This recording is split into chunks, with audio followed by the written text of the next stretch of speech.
Hello, my love. Hello, hello, hello.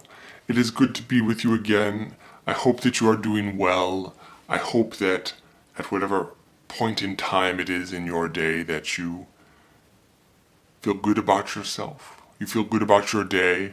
I hope that you listen intently at some point in your day today, whether it's to someone else with that undivided focus or to yourself, to something inside of yourself. Whatever it may be, I hope that you listen intently today. I'm thinking about you as always. I was thinking also about relationships and the length of a relationship or how long you can be in a relationship before you know it's going to stick, and about prenuptials. In my life, I was extremely fortunate with your mother to have found someone that I stayed with for as long as we did, which was the most amazing relationship.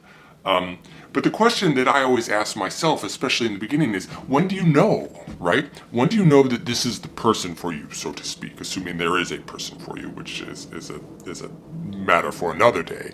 But how do you know that this is a relationship you should stick with, that you want to stick with, that is enough for you? And how you determine that is also another question. But what I was thinking about specifically was how much time should you give to a relationship, right?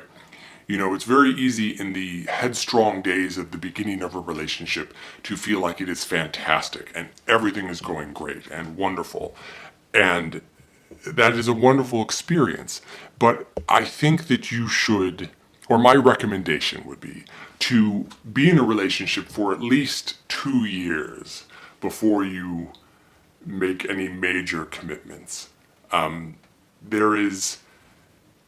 is a sufficient amount of time to allow you to work out some of the kinks, or to see, more importantly, some of the kinks, and whether they are indeed working out or not quite possible to untie. The phrase Gordian knot comes to mind, but the specifics of that reference elude me, so it may be incorrect. Bear that in mind. But with a relationship, if you spend a couple of years with someone, and ideally spending a fair amount of that time living in the same abode with that person, you will really get a sense for if this is going to work or not. The other side of that is that I cannot recommend highly enough, if you decide to commit to a relationship in any sort of contractual, legal, governmental, authoritarian way, is to do a prenuptial. I think that it is so wise to, and this assumes you have assets or things to protect, because a prenuptial is designed to protect what you bring into the relationship, and if you are not bringing anything in, there's nothing to protect. But with a prenuptial, there's always seemed to have been in my life a resistance with people to do such a thing, such as it's sort of dooming the relationship from the beginning, or why would you sabotage it by engaging in such an agreement?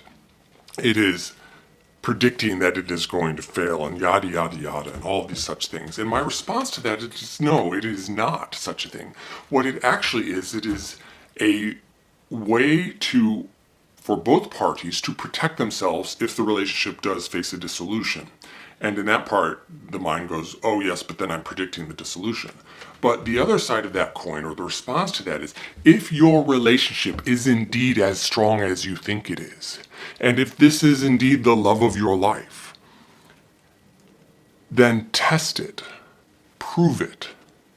If you and your partner can engage in the negotiations necessary for a prenuptial, and you can do so with a whole loving heart, and negotiate one that protects yourself and that protects your partner, if you are able to do that, then indeed you have tested the waters of your relationship to a great degree. And so simply for that endeavor, for that litmus test, it is wise to do a prenuptial. And then there is, of course, the fact that so many relationships do end up. And believe me, all those ones that ended up, all those ones that fell apart or didn't work, they all felt just like you at the beginning. Just like I felt at the beginning of my relationship. That it was amazing and it would never go wrong. And I love this person more than anything in the world. Every single one of the people whose relationships fell apart felt that very same thing. So it is wise to keep that in mind as well. So my advice, spend a couple of years with someone before you engage in any sort of unretractable commitment. Ideally living with them, and most certainly negotiate and sign and seal a prenuptial. And with that, I will bid you adieu. I will recommend again Chasing the Scream by, might be Johann Hari? Chasing, the title's unmistakable. You will be able to find it. And Against Me and their rageful, invigorating music. I love you.